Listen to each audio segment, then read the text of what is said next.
This is an ABC Action News Tracking the Tropics update. Brought to you by the Wise Company. You can't prevent certain events in life, but you can prepare for them.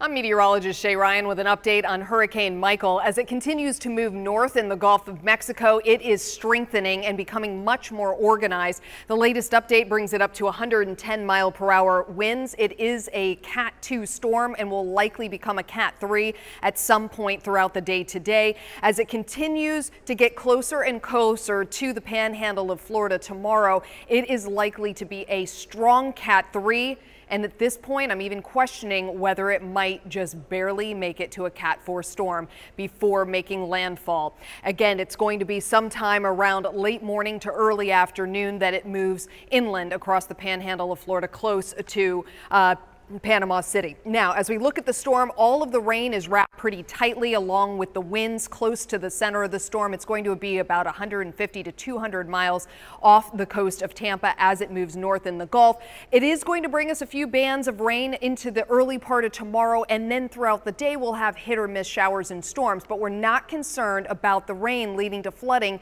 in the Tampa Bay area. What we are concerned about, and there's a significant concern for this, is coastal flooding due to the storm surge as that storm pushes north across the Gulf. Today, all the way through, even on the backside of the system through Thursday, there is a potential for coastal flooding.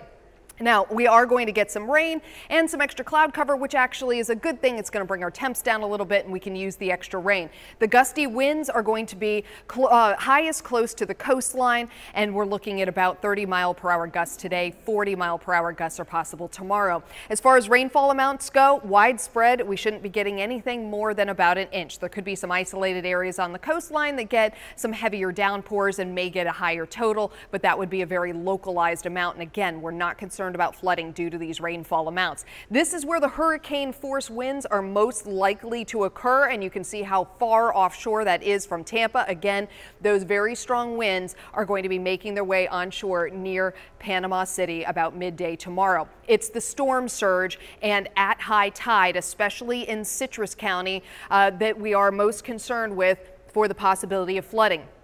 At about 5:30 in the morning, they'll be at high tide, and then they'll return to high tide on Wednesday evening at about 6:15. Those will be the two times of day where we are most susceptible to flooding in Citrus County. Again, from Pasco County on north, we continue to have a chance for that coastal flooding of 4 to 6 feet of storm surge. Again, from Pasco County on north all the way until Thursday evening, and then around Tampa Bay there is a smaller concern for it. With a storm surge watch in place, we could see 2 to 4 inches, 2 to 4 feet of storm surge possible throughout this storm scenario. So again, right now we're looking at very clear and dry conditions across much of Tampa Bay, but throughout the afternoon and into the evening we will have chances for showers and storms, but that will appear just like a typical summer day. We'll continue to monitor the storm and have updates for you all throughout the evening.